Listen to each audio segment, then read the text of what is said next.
This is for video review of a two-way solid brass Y valve garden hose connector. So we're gonna hook it up, see if it works.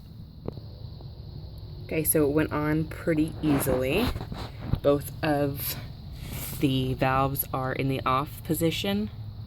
So we'll turn them on and see if it works.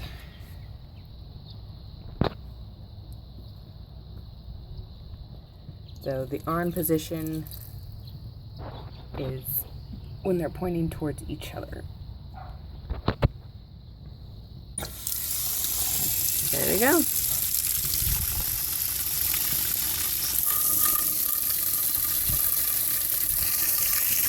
No leaking.